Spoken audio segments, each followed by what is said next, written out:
Bismillahirrahmanirrahim. Assalamualaikum warahmatullahi wabarakatuh. Pada kesempatan kali ini saya akan menjelaskan mengenai pajak penghasilan. Mulai dari pengertian, pajak penghasilan ini atau sama dengan income tax merupakan pajak pusat atau dia diterima atau diatur dikelola oleh pemerintah pusat.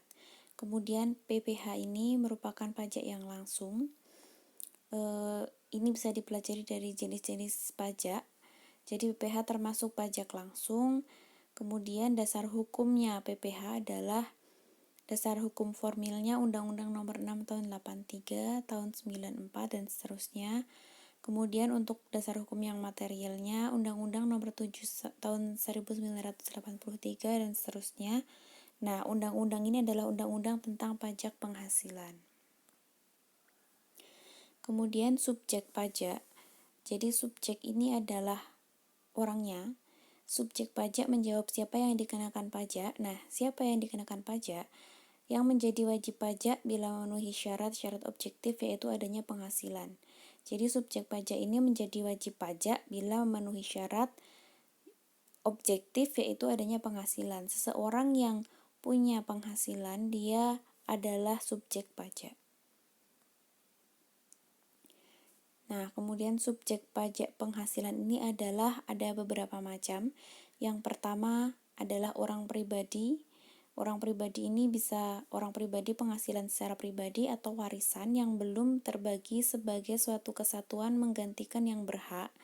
Kemudian yang kedua adalah badan. Jadi suatu badan itu merupakan subjek pajak penghasilan.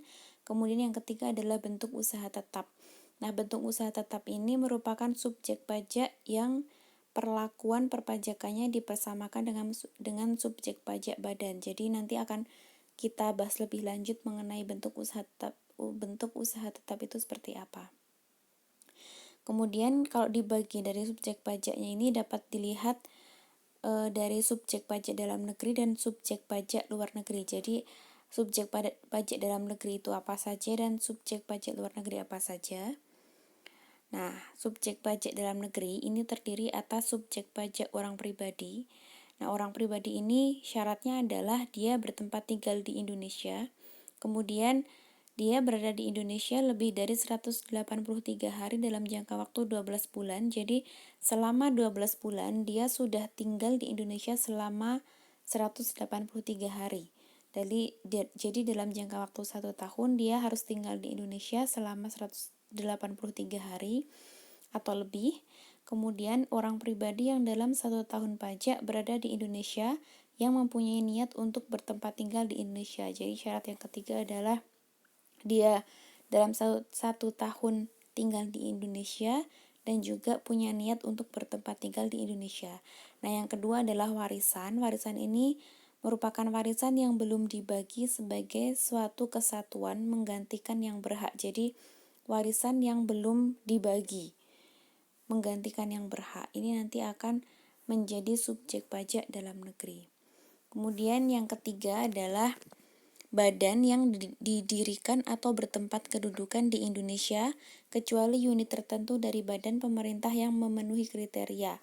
Jadi yang ketiga adalah badan, kriterianya adalah pembentukannya berdasarkan ketentuan peraturan perundang-undangan, kemudian pembiayaannya bersumber dari anggaran pendapatan dan belanja negara. Nah, ini kriteria yang tidak menjadi subjek pajak. Yang ketiga, penerimaannya dimasukkan dalam anggaran pemerintah pusat atau pemerintah daerah.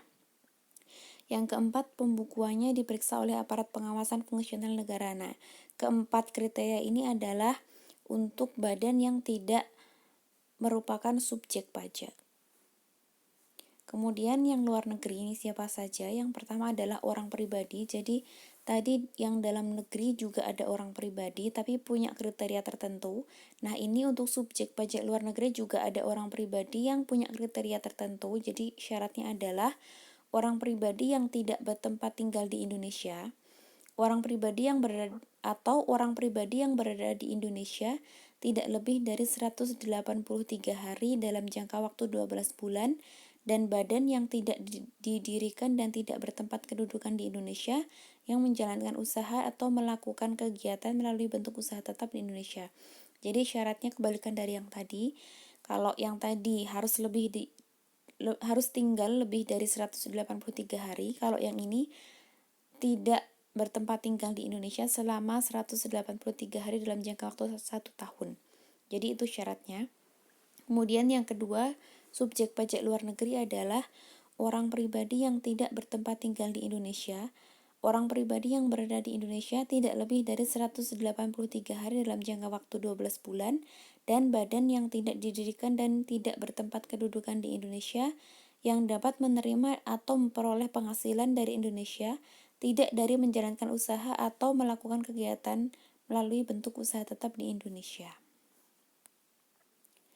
Nah, sekarang kita akan mempelajari lebih dalam apa itu bentuk usaha tetap. Tadi kan sudah saya sebutkan subjek pajak. Nah, salah satunya adalah bentuk usaha tetap. Jadi, bentuk usaha tetap ini adalah bentuk usaha yang dipergunakan oleh orang pribadi yang tidak bertempat tinggal di Indonesia.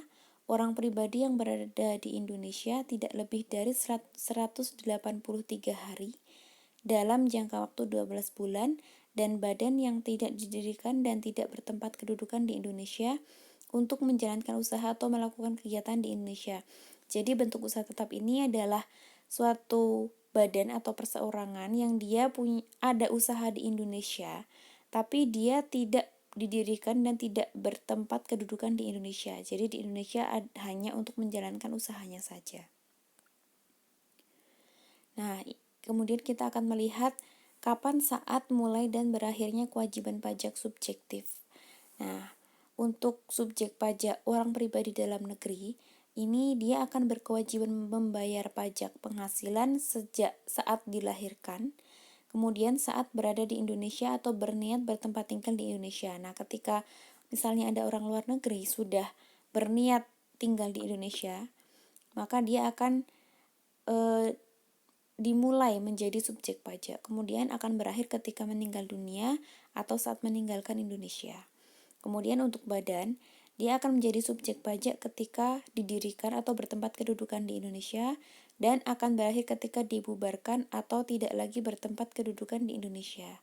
Kemudian untuk luar negeri melalui BUT, jadi untuk perusahaan luar negeri yang menjadi BUT di Indonesia, dia akan menjadi subjek pajak ketika menjalankan usaha atau melakukan kegiatan melalui BUT di Indonesia. Jadi ketika usahanya jalan, otomatis dia akan menjadi subjek pajak, kemudian akan berakhir saat tidak lagi menjalankan usaha atau melakukan kegiatan melalui BUT di Indonesia.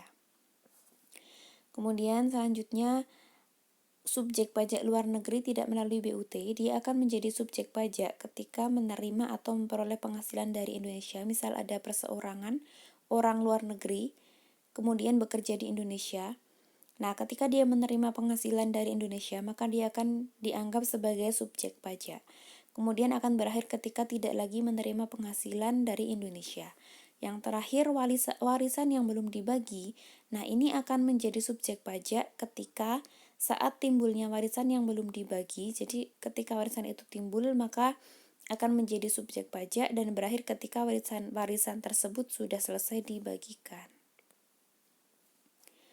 Kemudian pengecualian subjek pajak. Siapa saja yang dikecualikan dari subjek pajak? Yang pertama adalah badan perwakilan negara asing. Jadi ketika ada badan perwakilan negara, kalau ini negara bukan usaha, kalau ada badan perwakilan negara di Indonesia, maka dia bukan merupakan subjek pajak. Kemudian yang kedua, pejabat perwakilan diplomatik. Nah, kalau ini adalah orangnya. Kalau tadi badannya, kalau yang kedua ini adalah orangnya. Misalnya kedubes, konsul, diplomat, pegawai yang diperbantukan dengan 3 syarat. Jadi ada pegawai yang dia bukan WNI, kemudian di Indonesia ini tidak menerima penghasilan di luar jabatannya, kemudian negara yang bersangkutan memberikan perlakuan timbal balik.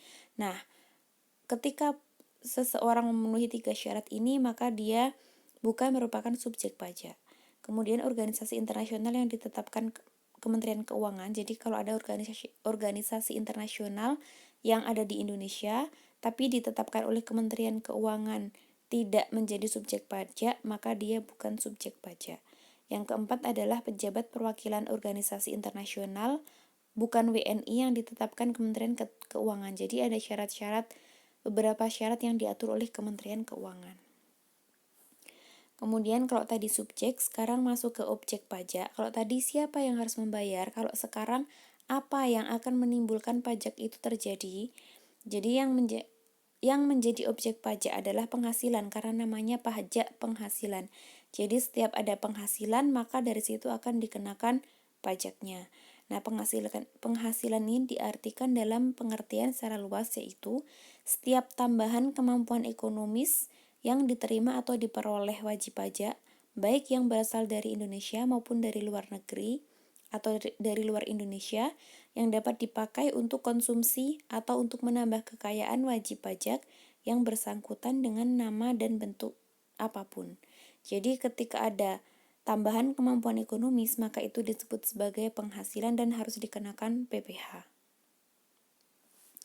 Nah, yang termasuk objek pajak menurut undang-undang ini adalah, ini ada banyak sekali ya, kita akan bahas satu-satu. Yang pertama, penggantian atau imbalan berkenaan dengan pekerjaan atau jasa yang diterima. Jadi, kalau ada pekerjaan atau jasa, kemudian seseorang itu memperoleh imbalan, maka akan menjadi pendapatan atau nanti akan dikenakan PPh. Contohnya adalah gaji, kemudian upah, tunjangan, dan seterusnya. Ini merupakan imbalan yang berkaitan dengan pekerjaan seseorang. Kemudian hadiah dari undian atau pekerjaan atau kegiatan dan penghargaan. Jadi kalau ada hadiah atau undian, itu akan dikenakan pajak penghasilan. Kalau kita lihat TV, kemudian ada mengadakan kuis-kuis. Nah, di sana biasanya ada pemenangnya yang akan dipotong pajak. Nah, itu namanya pajak penghasilan. Kemudian yang ketiga dari laba usaha. Kalau suatu perusahaan menjalankan usaha, kemudian dia memperoleh laba, maka itu adalah objek PPh. Yang keempat, keuntungan karena penjualan. Ini jelas sebagai pendapatan. Kemudian penerimaan kembali pembayaran pajak yang telah dibebankan sebagai biaya dan pembayaran tambahan pengembalian pajak. Kemudian bunga termasuk premium, diskonto, dan imbalan. Jadi kalau misalnya ada seseorang yang menabung di bank kemudian memperoleh bunga, ada seseorang yang bank meminjamkan uang kepada nasabahnya kemudian memperoleh penghasilan Misalnya ada seseorang yang menabung di bank, nah dia akan memperoleh bunga. Penghasilan bunga ini akan dikenakan pajak penghasilan atau disebut sebagai objek pajak penghasilan. Kemudian dividen. Nah, kalau dividen ini berkaitan dengan investasi seseorang di bidang saham. Jadi kalau ada orang punya saham kemudian dapat dividen, dia akan dikenakan pajak penghasilan. Selanjutnya royalti atau imbalan atas penggunaan hak. Royalti ini seringnya untuk penulis misalnya. Jadi ketika ada penulis yang menerbitkan bukunya, maka dia akan dapat royalti. Nah, dari situ akan dikenakan pajak juga. Kemudian sewa dan penghasilan lain sehubungan dengan penggunaan harta. Jadi kalau ada punya harta disewakan, itu akan menjadi suatu penghasilan yang harus dikenakan pajak juga. Kemudian penerimaan atau perolehan pembayaran berkala. Kemudian keuntungan karena pembebasan utang. Selanjutnya keuntungan selisih kurs mata uang asing. Jadi kalau ada yang punya mata uang asing kemudian diperhitungkan ternyata dia untung, nah di situ akan dikenakan PPh. Kemudian selisih lebih karena penilaian kembalian aktiva. Nah, ini kalau ada yang salah menilai harga aset seseorang, nah ketika sudah diperbaiki maka itu akan menjadi objek pajak juga. Kemudian premi asuransi, iuran yang diterima atau diperoleh perkumpulan dari anggotanya, ini termasuk objek pajak. Kemudian tambahan kekayaan neto yang berasal dari penghasilan yang belum dikenakan pajak, penghasilan dari usaha berbasis syariah, imbalan bunga sebagaimana dimaksud dalam undang-undang yang mengatur mengenai KUP dan surplus Bank Indonesia. Nah, ini adalah hal-hal yang menjadi objek pajak. Nah, kalau kita lihat dari jenis objek pajak yang dikelola oleh Ditjen Pajak, ini ada banyak sekali. Yang pertama PPh orang pribadi. Jadi kalau orang pribadi punya penghasilan, tentunya dia akan dikenakan pajak. Kemudian ada namanya PPh pasal 4 ayat 2. Ini berkaitan dengan penghasilan tapi dikenakan pajaknya final. Jadi nanti akan kita bahas lebih lanjut apa itu pajak final. Kemudian PPh pasal 15 ini tentang norma penghitungan khusus. PPh pasal 21 ini tentang pemotongan pajak PPh oleh pemberi kerja atau bendahara. Kemudian PPh pasal 22, 23, 26, dan PPh badan. Ini nanti akan kita bahas satu persatu pada pertemuan-pertemuan selanjutnya. Nah, kemudian penghasilan di bawah ini dapat dikenakan pajak bersifat final. Nah, ini melanjutkan keterangan yang tadi. Pajak yang dimaksud bersifat final itu adalah pajak yang hanya dibayarkan sekali bayar, tapi dia tidak bisa diperhitungkan sebagai pengurang pajak atau kredit pajak. Nah, nanti sambil latihan mengerjakan soal, kita akan menjadi semakin paham. Nah, paling enggak sekarang sudah tahu dulu secara teorinya seperti apa. Jadi yang pertama adalah penghasilan berupa bunga deposito. Jadi kalau ada penghasilan berupa bunga dari bank berupa bunga deposito itu akan dikenakan pajak final atau sekali dikenakan sudah selesai. Tidak ada embel-embelnya ke belakang lagi.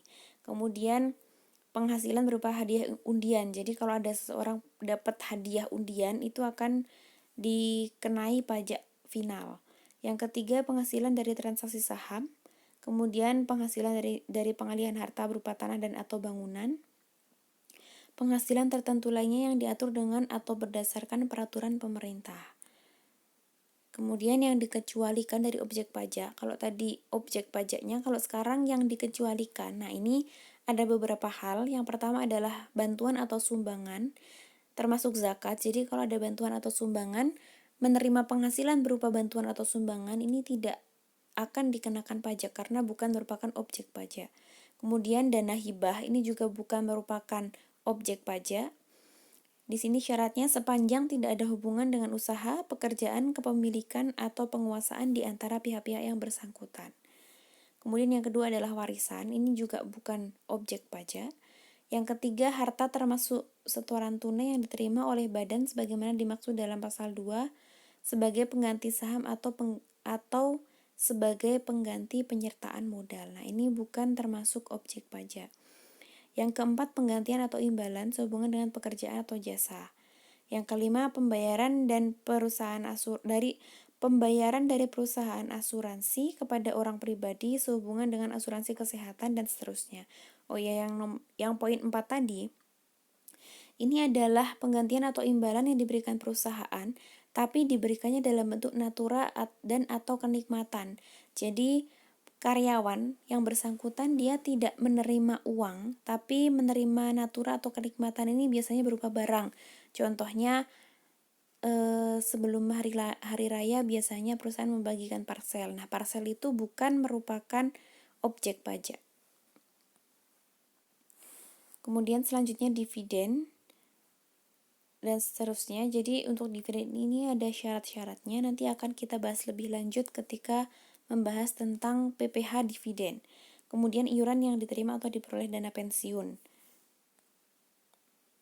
Penghasilan dari modal yang ditanamkan oleh dana pensiun. Kemudian pembagian laba yang diterima dan diperoleh anggota dari perseroan komoditer yang modalnya tidak terbagi atas saham-saham persekutuan dan seterusnya. Kemudian poin J dihapus. Poin K, ini adalah penghasilan yang diterima dan diperoleh perusahaan modal Ventura berupa bagian laba dari badan pasangan usaha yang didirikan dan menjadikan usaha dan kegiatan di Indonesia. Nah, syaratnya seperti tertulis di situ. Kemudian beasiswa. Beasiswa ini tidak merupakan objek pajak. Kemudian sisa lebih yang diterima lembaga nirlaba yang bergerak di dalam bidang pendidikan dan atau penelitian pengembangan. Ini tidak dikenakan PPh atau bukan merupakan objek pajak. Kemudian bantuan atau santunan yang diberikan pada pihak penyelenggara jaminan sosial kepada masyarakat. Nah, ini juga bukan merupakan objek pajak.